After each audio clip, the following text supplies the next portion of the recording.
Ang programang ito ay rated SPG. Striktong patnubay at gabay ng magulang ang kailangan. Maaaring may masiselang tema, lengguwahe, karahasan, sexual, horror o droga na hindi angkop sa mga bata. Mga kapamilya, kumusta?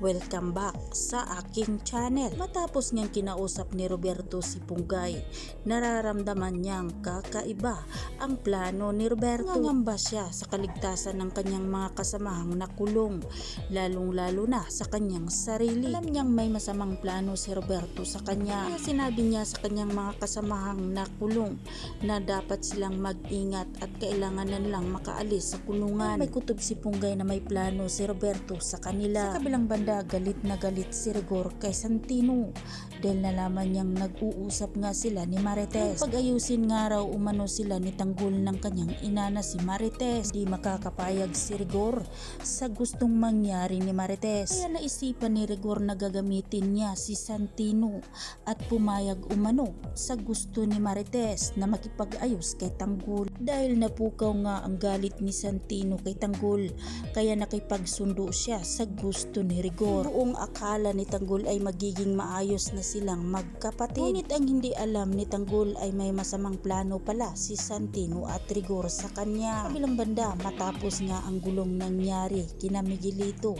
at Komisyoner Medina, nang nakatakas si Komisyoner Medina na hindi nasundan ni Miguelito dahil tinulungan rin kasi siya sa kagrupo ni Tanggol. Ligtas si Komisyoner Medina habang papauwi na sana sila Tanggol. Bigla silang tinawag ni Komisyoner Medina at nag-usap sila ni Tanggol. Ito nga ay inamin na ni Komisyoner Medina na si Tanggol talaga ang nanalo sa eleksyon noon pa man. Kaya handa umano siyang tulungan si Tanggol para maayos ang lahat at makaupo na si Tanggol bilang mayor. Hindi alam ni Tanggol ang kanyang nararamdaman kaya hindi niya alam kung ano ang sasabihin niya at isasagot kay Komisyoner Medina. Pero sobrang saya ni Tanggol, lalong-lalo na ang kanyang ama na si Ramon. Magtatagumpay na kaya si Tanggol sa paglingkod sa lungsod nila? Ngayong harapin nga ni Tanggol si Santino na may masamang balak sa kanya.